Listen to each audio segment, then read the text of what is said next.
Goeie naam, ryklike seën in Christus Jesus vir een en elk. Jy weet, as daar nou een ding is wat ek nou glad nie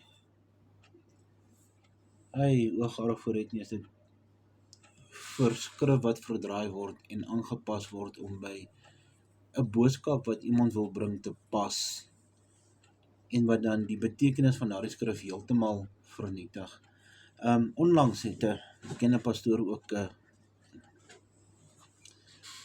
ek weet nie wat sal die mense dit noem nie. Hy het Psalm 22 behandel. En by alles en almal uitgekom behalwe by die Here Jesus Christus. Nou al die Christene weet dat Psalm 22 is die kruisigingspsalm. Dit is Christus aan die kruis. Ons kan dit nie miskyk nie, want dit word vir ons so duidelik, die beeld word vir ons so duidelik geskep. En een van die ander psalms wat ook verskriklik verkeerd gebruik word en aangehaal word, is Psalm 118. Nou ons hoor Paulus sê hierso vir Timoteus, 2 Timoteus 2 vers 15, lê jou daarop toe om jou beproef aan God voor te stel as 'n werker wat hom nie hoef te skaam nie, wat die woord van waarheid reg sny. Ons het 'n verantwoordelikheid dat wanneer ons die skrif oopmaak en mense daaruit wil bemoedig, of mense daaruit wil vertroos, en of ons wil leerstelling gee, of ons wil teregwys of vermaning gee, ons moet by die waarheid bly. Sodra ons van die waarheid af wegdwaal, dan voeg ons tot die woord van God by. En dit sê Johannes vir ons in Openbaring, mag ons nie doen nie. Dis baie keer genoem in die Bybel.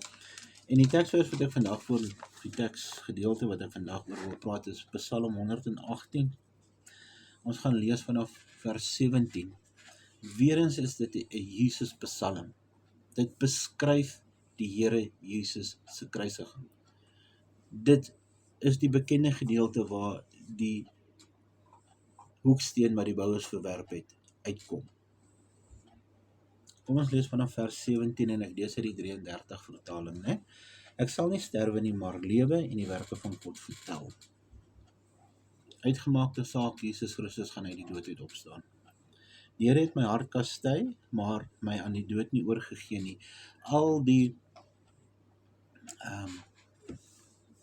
nou moet ek probeer om in Afrikaans te dink, en eintlik lees ek maar meer in Engels.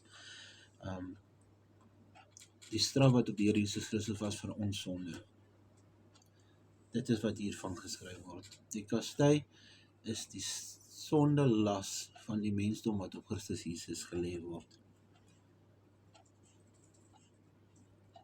Maar aan die dood nie oorgee nie. Weereens, dis die opstanding. Dit is na 3 dae staan ek op. Maak oop vir my die poorte van die geregtigheid, ek wil daardeur ingaan, ek wil die Here loof. Dit is die poort van die Here. Regverdiges mag daardeur ingaan. Dit is bitter baie belangrik. Dit is Johannes 10. Ek is die deur, en niemand kan na die Vader gaan behalwe deur my nie. Hier is dit. Dit is nie net iets wat Jesus net toevallig genoem het nie. Hier skryf die psalmdigter dit reeds vir ons, lank voordat dit plaasgevind het. Die steen wat die bouers verwerp het, het 'n hoeksteen geword. Dis hoe ons weet dit is Jesus, né? Hy sê self, hy vra die vraag vir die Fariseërs en die Sadduseërs en skrifgeleerdes en die mense in die tempel. Wat beteken hierdie skrif dan?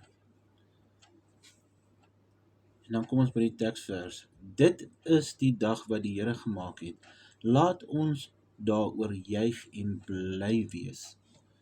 Hierdie dag wat hiervan gepraat word en waarvan getuig word, is die kruisigingsdag.